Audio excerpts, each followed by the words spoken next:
Yes, good morning. First of all, thanks for the invitation. It's a big pleasure to be among this big guy today. I will try quickly, because the time is not so much, to give an overview of what we can do to isolate vesicles. I don't know how to move on. Oh, yeah, just here. Maybe. This one? Oh, okay. Never seen it.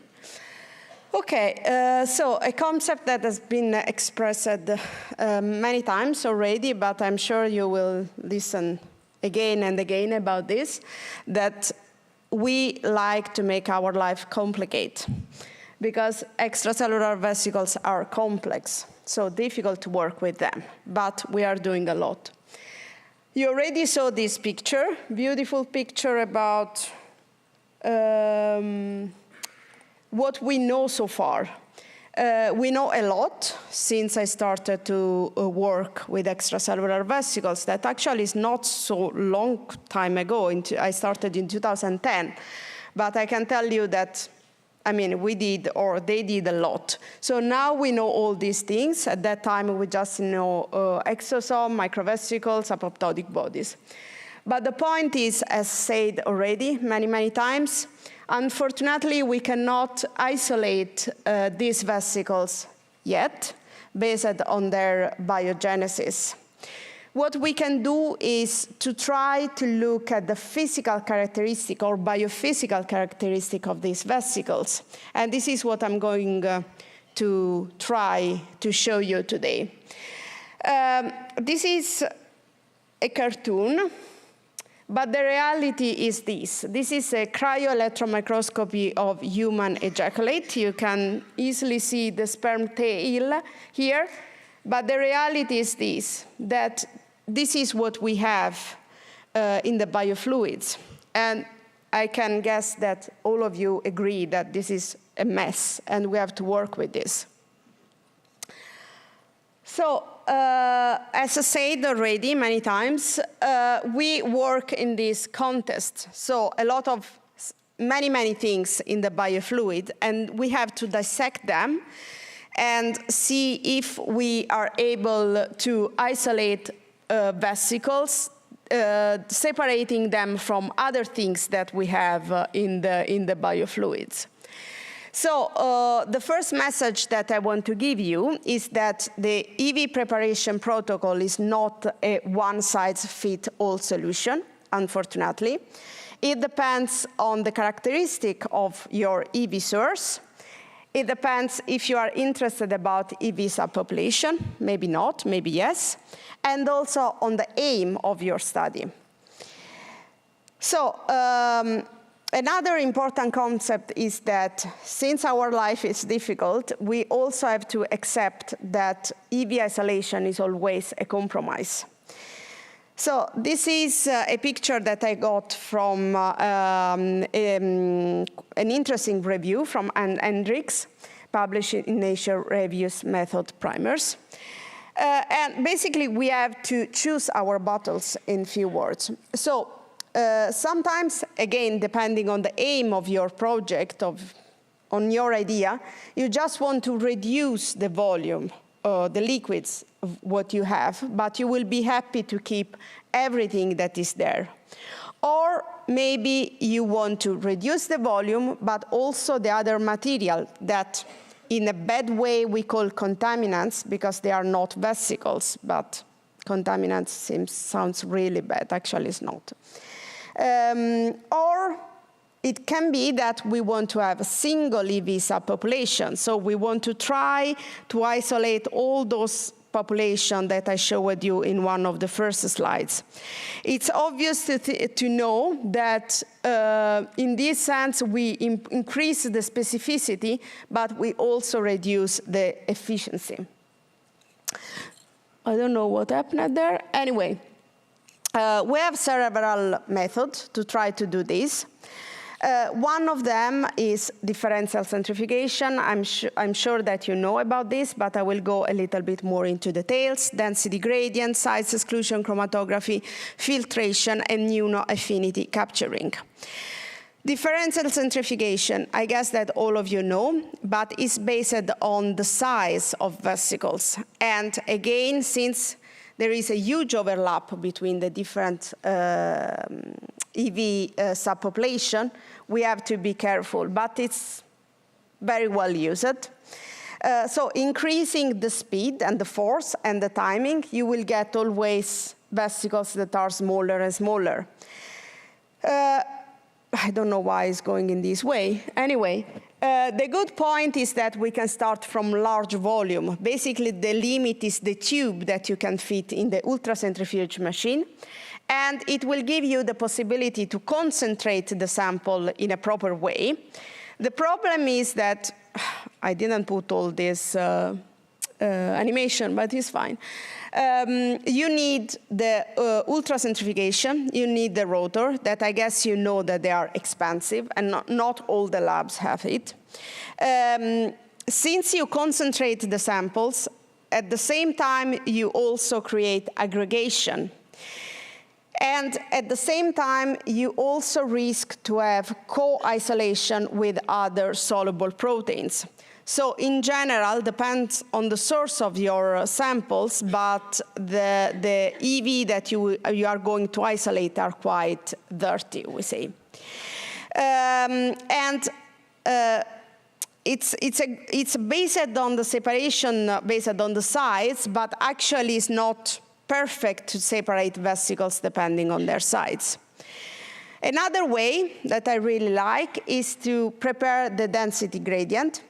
It's based on the measurement of the tendency of a substance to float in some other substance. So in few words, you create several layers, as you can see here, with different density. You load your EV pellet, dissolved usually in PBS or other substance. You can load at the bottom or on the top of your tube.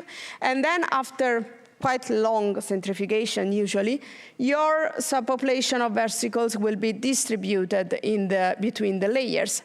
And this is what happened in the reality. I guess that you can see an enrichment of something here, but I can promise you that all the layers contain something, mostly vesicles. The good point is that you can separate vesicles from contaminants. You can isolate subpopulation of vesicles based on their different density. And you can also prepare it in a simpler way. It means to prepare not all the layers, but just few of them. And in this case, we call it cushion. And it's mostly used to clean your pellet from contaminants. The problem is, again, that you need ultracentrifugation and rotors that are expensive. It takes time. And the volume is limited because you have to think about your tube. You have to create the layers that take space, of course, and then you have just maximum 3 ml for what I usually prepare. So your samples cannot be too large in volume.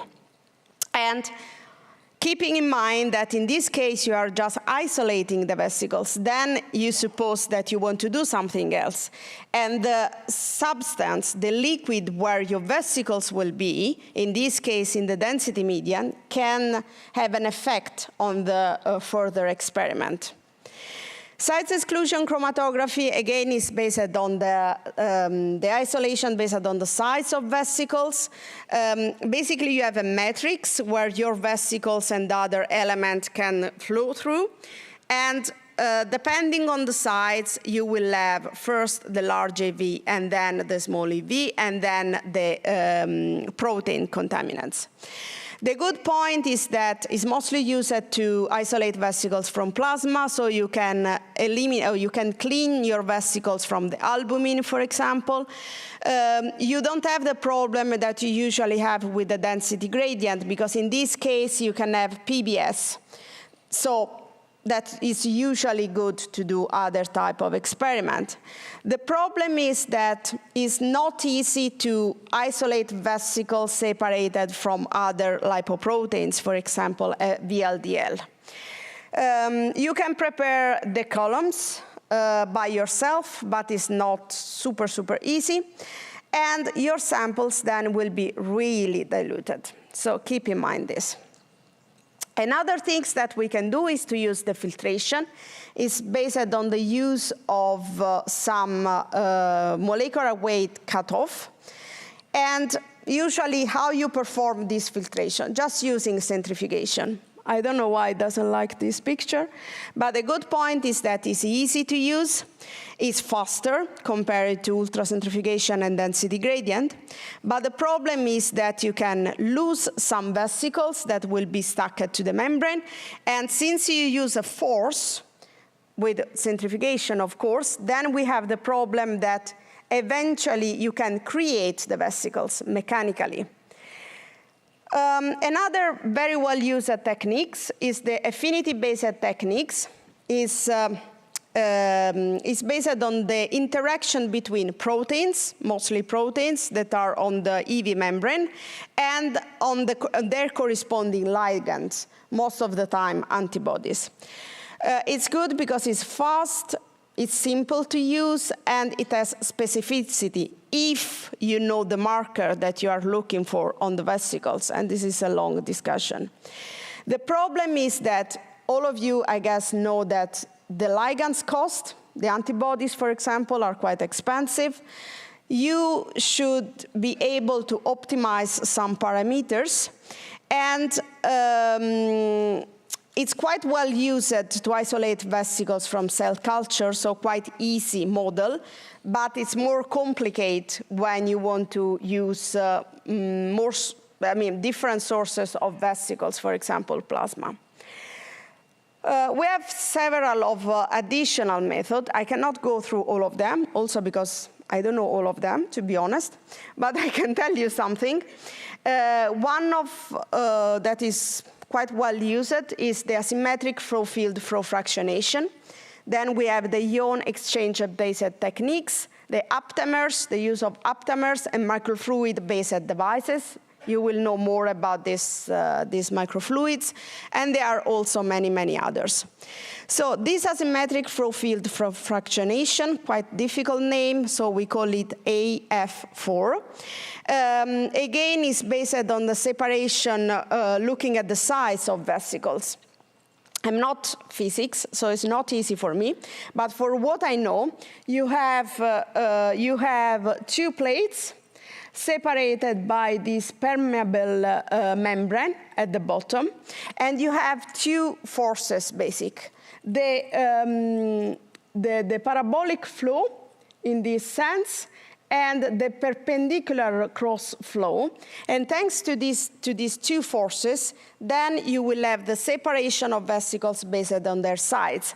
And differently from the size exclusion chromatography, in this case, you will have the small vesicles coming out before the large vesicles.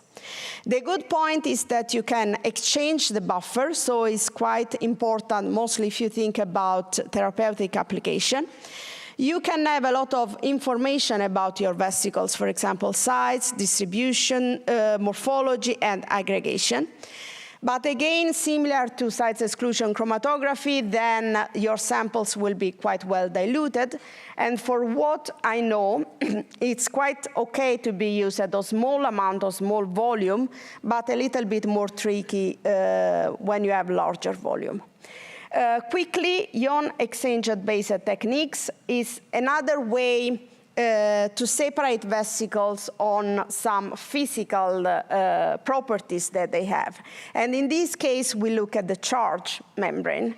So we have the negative charged EV membrane and other elements that you put into the column that are positively charged. Aptamers it's a quite recent and really innovative technique. So preparing single-stranded DNA or RNA oligonucleotides, you can recognize something that is on the surface of the vesicles. Yeah, as example, one that I really like is these things that has been done by the group of Leiden. In this case, they used two EV isolation method So they isolated the vesicles positive to CD9, CD61 using immunoaffinity chromatography. And then they applied the asymmetric flow field fractionation. And they managed to isolate these new non-membranous nanoparticles that are called exomers. They have been already mentioned.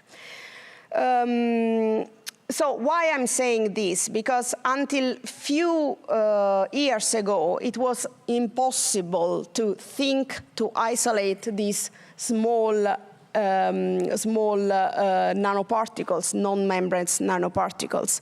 So the message that I want to give you is that it's a quite difficult field. I know that all of you are struggling every second in the lab to isolate vesicles and have a good population of vesicles.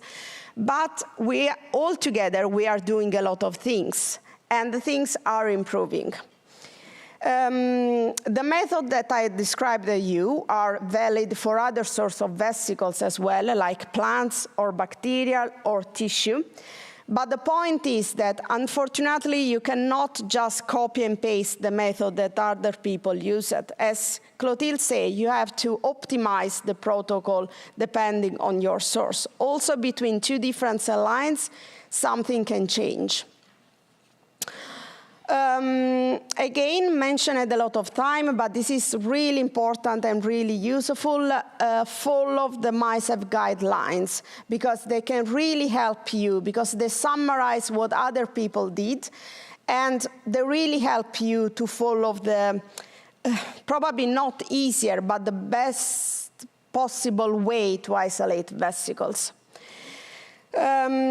I started with a quite negative message saying this is a mess, we don't know what to do. Actually, we know, but we have still work on that.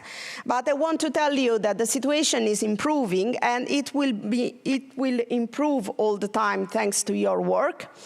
And because, as I told you, when I started, basically, we only know something about exosomes, microvesicles, we call it at that time, and apoptotic bodies. Now we know that a lot of subpopulation of vesicles, membranes and non-membranes vesicles exist, and I'm sure that with the work from the entire community developing new method, we will know always more and more. So I'm done, thank you, and if you want to know more, much more about what I said, here there are the references, and thank you.